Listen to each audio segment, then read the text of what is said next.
she's giving those eggs away, just complaining, talking about me. I heard Get you it. started. But no, I couldn't say nothing. I just prayed about it, let it go, let it go. So good. I let it go. The Lord gave me the strength to do it, you know. So I prayed and I let it go. But the Lord came in and she, let me get this straight. Okay. She was going to quit, okay, her job because she was getting ready to get married and she was going to move to Memphis, okay.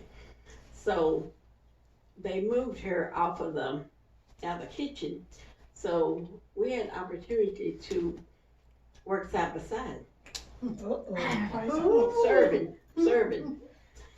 But in that, the Lord, he came in and healed that relationship. Wow. He healed that relationship. Amen. And I want to get some more testimony, but I want to go right here. I don't know where I read this, but I heard someone say, my quiet, said, don't take my quiet spirit for weakness. Listen to, I didn't say this, listen to this. My prayers can move mountains. Woo! Yeah, that's good. Yeah. Oh, yes. So you take it to the Lord and you pray about it. And I think it's in Mark 11:24 where he talks about speaking to that mountain, Amen. and that mountain will have to get out of your way. And so I just love to give testimonies. And okay, and then we know in Proverbs 15:1-4, it says a soft answer turns away wrath. And I want to get this testimony. Okay, I was to have a sleep study test. This was years ago, and it was in the afternoon, and I was getting ready to prepare to go to the hospital to have a sleep study test. So in that, my husband had given me some money to pay his tithes and to put in church, and so he confronted me like, "Where's my change?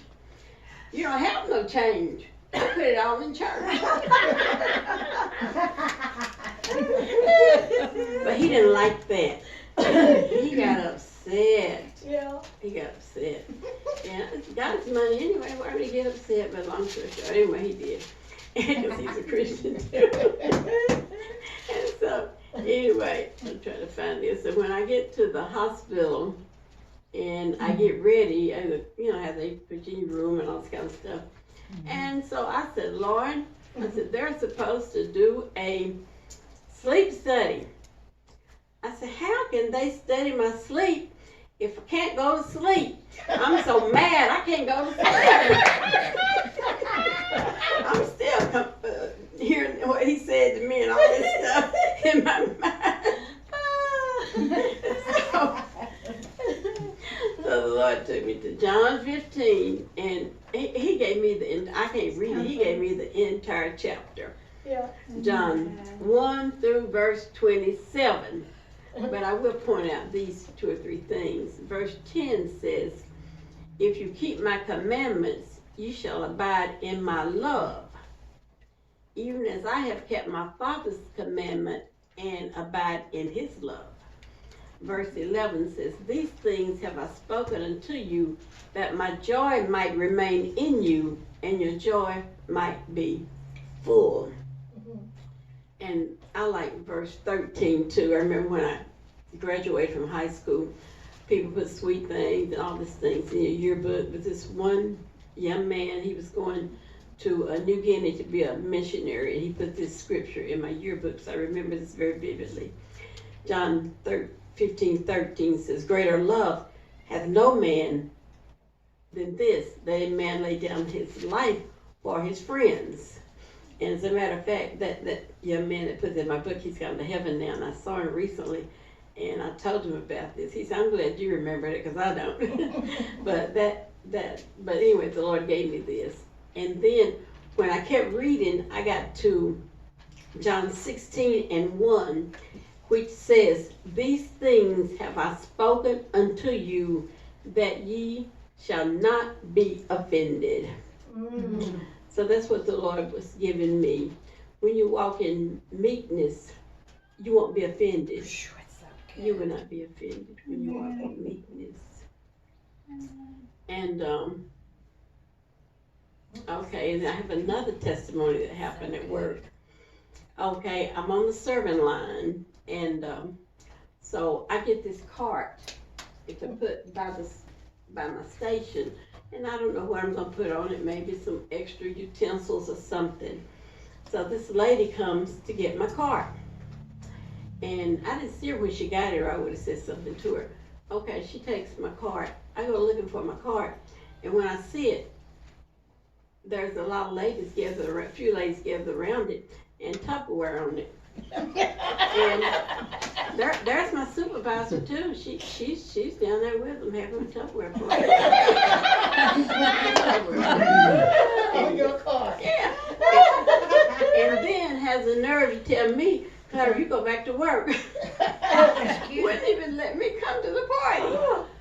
But I understand why she did that. I'm working on the serving line. If somebody walks up, they do want to be served. You know, so I can understand that part of it. But anyway, I just felt like well, maybe close the line and let me join the party. And so anyway, we have had a utility closet or something. And so I went in that utility closet. I was upset. I went in that utility closet and I started talking to the Lord about this. Lord, they took my cart, blah, blah, blah, this and that. So he took me to Philippians 2, verse 14 through 16, which I will read. Starting at, I'm starting at 13. For it is God who worketh in you both to will and to do of his good pleasure. Verse 14 is really one of the things he caught my attention. Do all things without murmuring and disputing. In other words, you don't even complain about it. Yeah. You can't even complain about it. You can't even complain about it. That's a good one. And you know, this thought is just coming to me too. When your life is dedicated to the Lord and he is living in you, they're not doing it to you anyway. They're doing it to him. That's right, honey. And so that's what he's saying. Don't complain. It's not your life anyway. It's not you they're doing it to. That's They're right. doing it to me. That's So you right. have no right to complain. You have no right to complain. Now he just gave that to me. Just Wow. gave that to me. That's good. So yeah, write that down. He just gave that to me. Praise God. Yeah, we're writing that down, putting our heart by it. Yes, yes. And then verse 15 says, that you may be blameless and harmless, the sons of God, without rebuke, in the midst of a crooked and perverse nation, among whom you shine as lights in the world. Wow. Holding forth the word of life, that I may rejoice in the day of Christ, that I have not run in vain, neither labored in vain. So he was telling me too, I'll go back here to verse 12, where it says, wherefore my beloved, as you have always obeyed, not as in my presence only, but now how much more in my absence. Okay, Wow. key verse. Work out your own salvation with fear and trembling. So what he was emphasizing in that was, regardless of what they were doing, regardless of what they were doing to me, I was responsible for working out my own soul salvation with fear and trembling. And he said, you're the Christian. You go back and you let your light shine before them. You're the Christian. I represent him. And so, and then where it says, holding forth the word of light, that I may rejoice in the day of Christ, that I have not run in vain, neither labored in vain. And then I asked the Lord, I said, Lord, does that mean if I don't do this, I'll miss heaven? Because he said that you won't, all this won't be in vain that you've done. I said, Lord, I don't want to miss heaven. So that was really scary to me right there when he really gave that to me. And so that was, that really brought light to me too, to, you know, I had to really walk in the gift that he has given me and not be offended. That's what basically what he's saying. Don't be offended. Don't be offended. And it's something, I had something, okay, it's one more. I might get tired of giving these testimonies. But anyway, That's good. I had a supervisor, and her name is Mary. Okay, so I'm working on the serving line. So Mary comes, well, first, let me back up. A customer walks up and says they want a large bowl of beans. I don't have any large bowls right here. So I have to go over here to another station to get a large bowl. My supervisor sees me leaving, and she said, Clara, you plug in and go home. What? Wow. And I started to say, okay, I will. But I didn't. And so it was about three ladies standing outside the line. One of them, I guess, had asked me for the bowl. And I said, did you see, like, how she talked to me? I said, if I need you to testify or tell the manager or whatever, what happened, would you do that? I don't even know who these ladies were. Okay, later on, the manager called the supervisor and myself in the office. And this is what he said to her, not to me. He said this to her. He said, someone told me that they did not like the way you talked to Clara. Wow. Angel. I never did find out who that was. Angel. Man. But that's not all the story. God is so good. He's so good. He's so good. Yes. And so Mary, during this time, Mary decided to go downstairs to work in the doctor's lounge. So I found out she was leaving, so I got her a card, a going away card, and I went to the gift shop and I got her, I don't know if she even liked them, got her a bag of orange slices. And gave it to her. Aw. Peace out. But anyway, Mary went down to work in the doctor's lounge, and I would go downstairs. Like I say, my husband worked in the downstairs. I would go downstairs sometime and talk to him. And every time I would go down there, I would see Mary. Mary would do this. She want a hug. She have her arms wide. Wow. And so anyway, Mary, not too long after that, Mary got sick. She already had cancer, I believe. Mary got sick. And I think I got to go up to see her and pray with her. So shortly after that, Mary went be with the Lord, I hope. I believe she did. And so, but I thank the Lord for how he worked that situation out. He allowed me opportunity to minister to her. And, and I didn't know Mary was getting ready to leave, but the Lord did. And so in that, if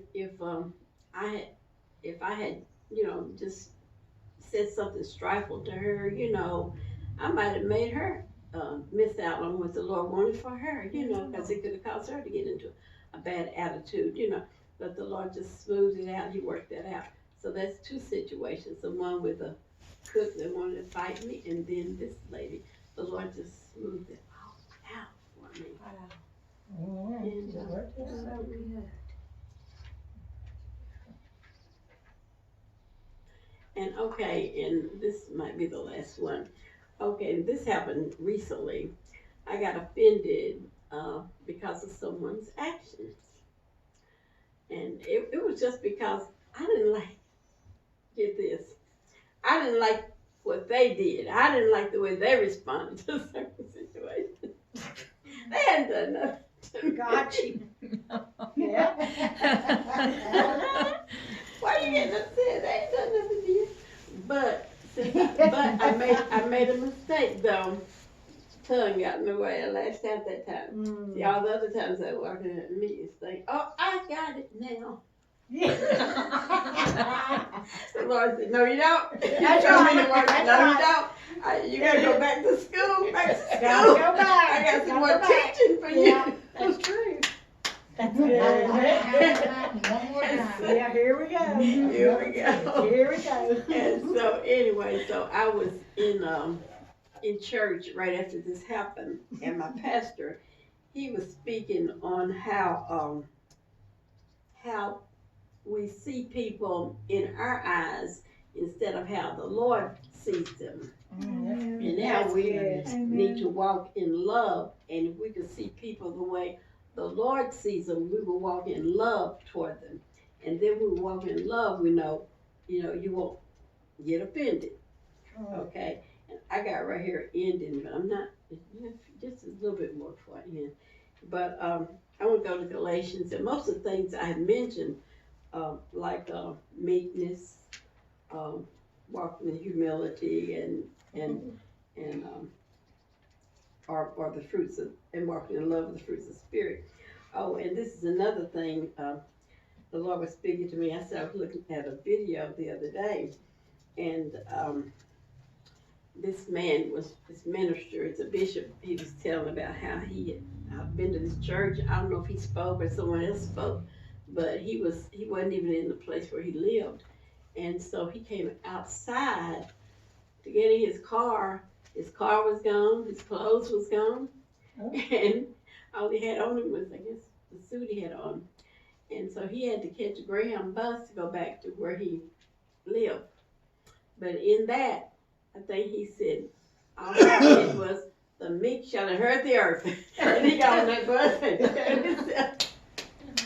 carried himself back home. Like, if I knew these people were going to fight with him, I'm going to call the police.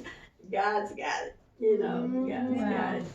So anyway, in Galatians 5 and starting at 22, it says, but the fruit of the Spirit is love, joy, peace, long-suffering, gentleness, goodness, faith, meekness, and temperance. But it didn't say intemperance, temperance. Against such there is no law. Amen. And verse 24 says, and they that are Christ have crucified the flesh with the affections of lust. 25, if we live in the Spirit, let us also walk in the Spirit. Let us not be desirous of vainglory, provoking one another, envying one another. And I noticed that the first one, the fruits of the Spirit, the first one mentioned is love. Mm-hmm. And I do want to end with this testimony. I don't even know when my dad died. I know the date my mother died. For some reason, I don't know the date my father died. But I know he's been gone to heaven for a long time. And before he went to heaven, my daughter Sonia, she told me, said she had a dream, I believe. And she said she saw an obituary in the dream. And she said, Mama said it was Granddaddy's. Now, he's still living, mind you, when she said this. And she said, but he was so happy. She thought the picture, he was so happy. And so when I went to the funeral home when he did pass, I saw a picture laying out. They didn't use that picture, but I saw a picture laying out.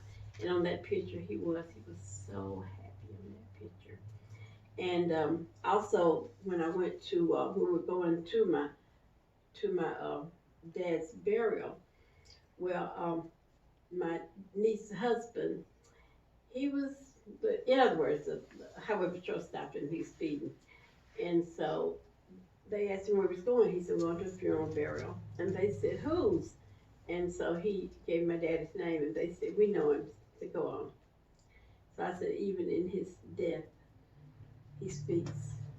Mm-hmm. And so when I got to the funeral home to view my dad's body before the funeral, there was a young lady there, and I asked her, I said, "Did you know him?"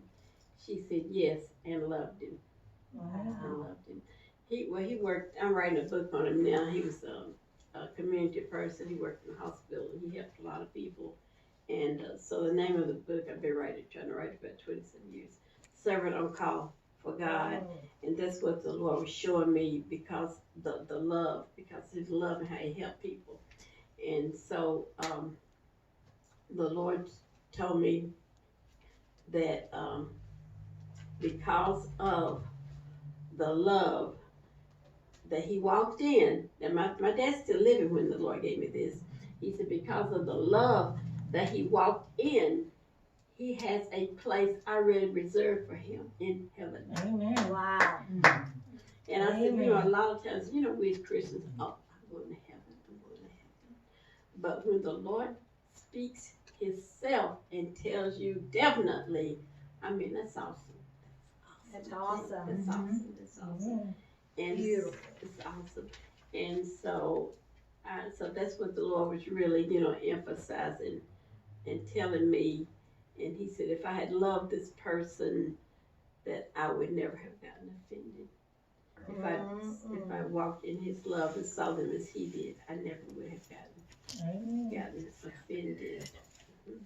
And so that's what we're reading with you, and I thank the Lord for you, listening, and I pray that, I know y'all are versed in the Word, but, we have to walk in the Word. And I thank the Lord for giving me that, and I think about how He just gives me testimonies, and I'm able to share the goodness, because the Bible tells us we're supposed to talk and tell people about His marvelous deeds, His marvelous works. And this is how I get mine out, by giving people testimonies.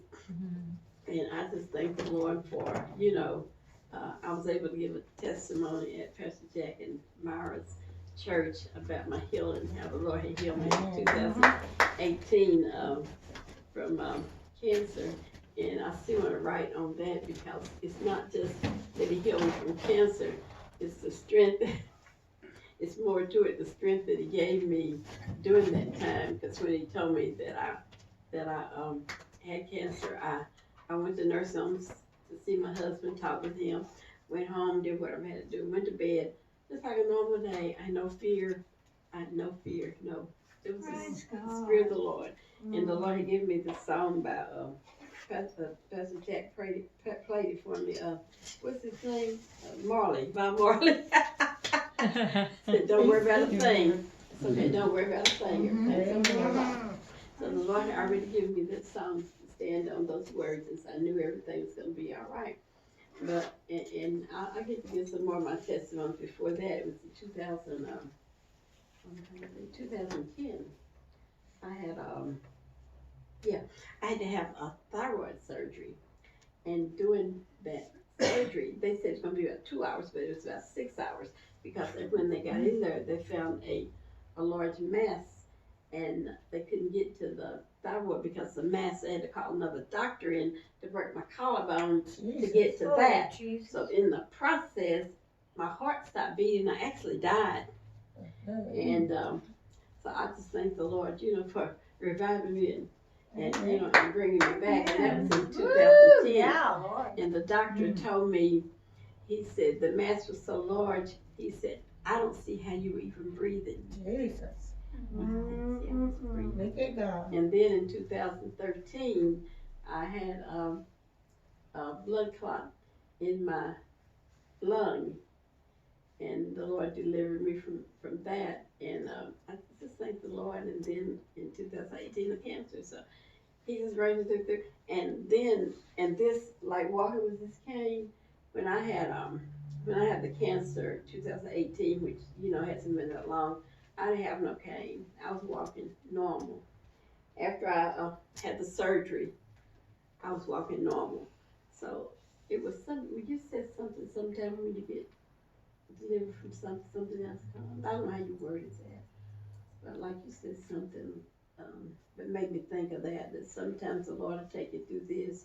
Okay, you get victory, then wham, something else will come.